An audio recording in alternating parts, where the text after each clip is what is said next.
भगवान की मर्जी देखिए, विधान देखिए कितना कठोर है कि इस बच्चे की मां नहीं है, अभी अभी इसका जन्म हुआ और ये मां से हीन हो गया। कौन इसका पालन करेगा, कौन पोषण करेगा? ऐसा विचार करते हैं और बार बार उसका ध्यान करते हैं। अब तो इतना ध्यान करते हैं महाराज कि जब पूजा में बैठते हैं तो भगवान का स्वरूप हृदय के मंदिर में नहीं आता, बल्कि उसी हरणी के बच्चे का स्वरूप आता है। कई कई दिन तो क्रम टूटने लगा। जब कुछ देर बीत जाती है, नहीं देखते तो घबरा जाते, कहीं किसी जंगली जानवर ने उसके जीवन को खतरे में तो नहीं डाल दिया।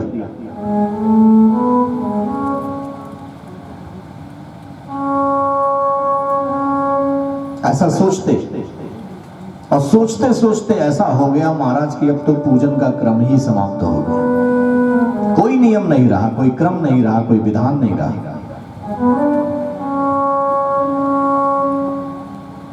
और फिर एक दिन सोच रहे थे, भगवान के ध्यान में बैठे थे, पूजन करने का प्रयास कर रहे थे, लेकिन बैठे तो थे पूजन करने, सोचने ये लगे कि पता नहीं उस बच्चे का क्या होगा, कैसे उसका जीवन बीतेगा।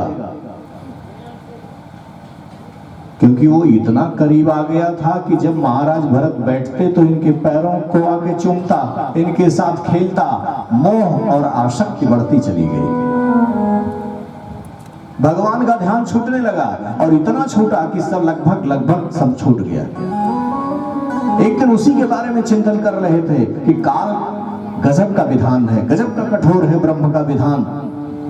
बच्चे का जन्म नहीं हुआ कि बच्चे की मां की मृत्यु हो गई, कौन देखभाल करेगा? यही भूल कर दिया।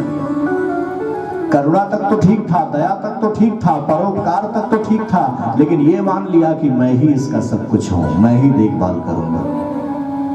अरे हम और तुम क्या कर सकते हैं? एक सांस अपनी मर्जी से नहीं ले सकते हैं।